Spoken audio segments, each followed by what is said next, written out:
Kapal selam nuklir milik Amerika Serikat dilaporkan terlihat di wilayah perairan Gibraltar. Kemunculan kapal selam ini dinilai sebagai sinyal kekuatan Amerika Serikat di tengah ketegangan yang meningkat antara Amerika Serikat dengan Iran.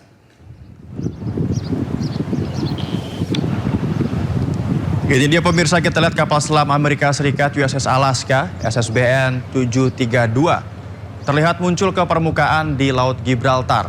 Kemunculannya di gerbang antara Samudra Atlantik dan Laut Mediterania ini dikawal ketat oleh Angkatan Laut Inggris.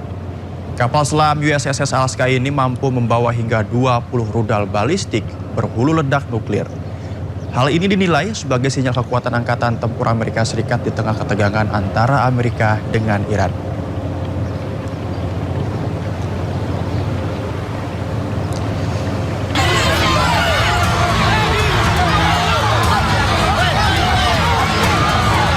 Kerusuhan pertandingan sepak bola antar kampung antara kesebelasan Fasta Tabuyung melawan Puma FC ini terjadi di lapangan sepak bola Kubangan Tompek Batahan Mandailing Natal, Sumatera Utara. Tim Fasta Tabuyung yang kalah dalam pertandingan awalnya mengejar wasit hingga masuk ke dalam lapangan. Kemudian tim lawan Puma FC yang tak terima terjadi aksi saling pukul. Kerusuhan menjadi lebih besar ketika supporter kedua tim terpancing hingga masuk ke lapangan. Seorang supporter bahkan jatuh pingsan akibat aksi saling pukul. Kerusuhan pertandingan sepak bola Tarkam ini diduga dipicu kepemimpinan wasit yang tidak adil. Pihak keamanan bertindak tegas melerai aksi kerusuhan agar tidak meluas. Dari Mandailing Natal, Sumatera Utara, Ahmad Hussein Lubis, iNews melaporkan. Pemirsa, hujan deras yang mengguyur Kabupaten Lebak, Banten menyebabkan Sungai Cimaur meluap dan banjir bandang. Derasnya arus banjir merusak jembatan dan menyeret satu bangunan pondok pesantren. Tuh, ya Allah, kobong kanton ya Allah. Allahu Akbar, ya Allah. Tuh, ya Allah. Sungai Cimaur di Kabupaten Lebak, Banten meluap dan merusak jembatan di Desa Harum Sari, Kecamatan Cipanas. Kencangnya arus juga menyeret satu bangunan tempat tinggal santri pondok pesantren. Peristiwa ini membuat panik para santri dan warga sekitar. Beruntung tidak ada korban jiwa dalam peristiwa ini, karena saat insiden terjadi bangunan dalam keadaan kosong. Seluruh santri saat ini sudah dievakuasi untuk mengantisipasi banjir susulan.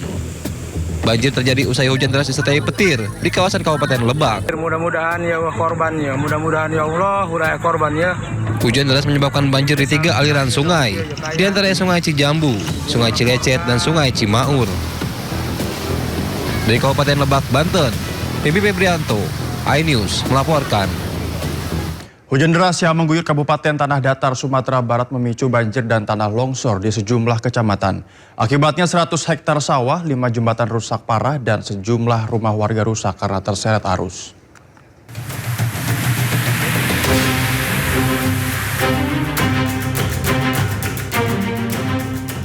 Hujan berintensitas tinggi yang terjadi selama beberapa hari terakhir menyebabkan banjir dan longsor di sejumlah kecamatan di Sumatera Barat. Tercatat ada 5 kecamatan, diantaranya Kecamatan Tanjung Emas, Padang Gating, Lintau Buo Utara, dan Sungai Tarap.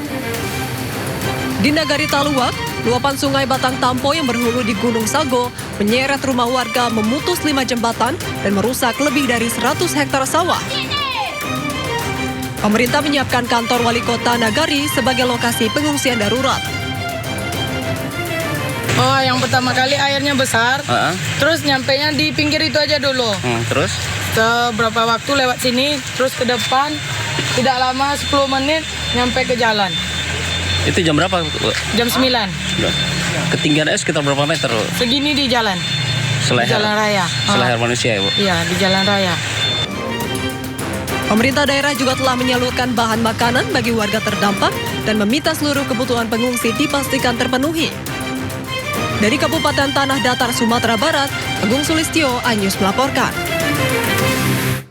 Liburan keluarga di Pantai Madasari, Kabupaten Pangandaran, Jawa Barat berujung tragedi maut. Seorang wisatawan asal Garut meninggal dunia usai terseret ombak saat berada di area karang untuk berfoto bersama keluarga.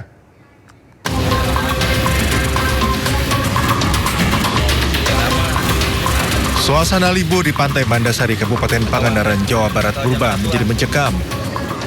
Seorang perempuan lansia yang merupakan wisatawan asal Garut meninggal dunia usai terseret ombak di kawasan Blok Karangsege.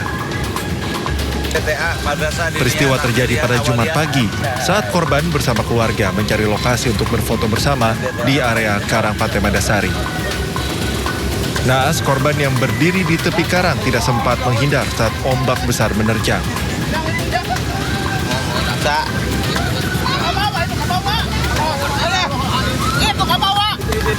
Korban sempat hilang terbawa arus, kemudian kembali terdorong ke bibir pantai.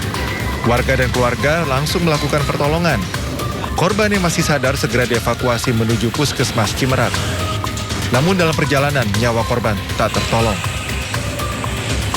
Sudah 3 kali harus udah di pinggir, mama mungkin ke bawah karena lemah. Insya Allah saya sudah ikhlas, takdir menerima takdir sudah begini. Takdirnya mungkin dari Allah Subhanahu wa Ta'ala seperti ini, mama. Kembali kepada Allah. Harus kita keluar dan harus menerima. Pinggir bukan sedang berenang ya, mencari spot foto di pinggir, di mana anaknya itu ambil kamera untuk memoto dan si ibunya itu cari posisi yang bagus. Namun tiba-tiba datangnya ombak.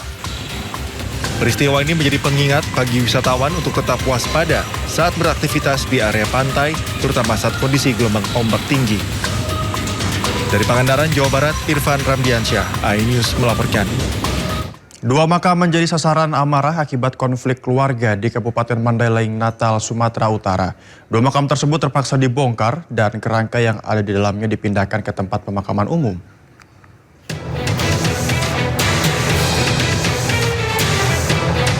Dua makam ini terpaksa dibongkar menyusul sengketa lahan di Desa Huta Lombang Lubis, Mandailing, Natal. 2 makam yang masing-masing berusia 10 tahun dan 1 tahun dibongkar keluarga dan warga akibat pemilik tanah yang masih satu keluarga dengan penghuni makam tidak terima lahannya dijadikan area pemakaman. Sengketa muncul setelah keponakan almarhum tidak menerima tanahnya dijadikan pemakaman tante dan pamannya. Hal ini menyusul cekcok harta warisan dengan keluarga almarhum. Akibatnya, pihak keluarga dengan berat hati membongkar kedua makam lalu memindahkan ke TPU yang jaraknya 200 meter dari lokasi awal. Ini kan yang sudah meninggal, yang udah lama. Jadi kenapa harus diganggu? Apalagi itu keluarga sendiri. Jadi gimana tanggapan masyarakat? Ini baru pertama kali kejadian selama di Panjabungan ini, sengketa keluarga. Saya juga ada di sini, Panjabungan ini, Lombang Lubis ini, menjadi pendatang, termasuk si takut pendatang. Kami mencemari wilayah Panjabungan ini dengan konflik keluarga. Hingga kini kedua pihak masih berselisih, sementara pihak desa sudah melakukan mediasi perdamaian antara kedua pihak yang masih berkeluarga.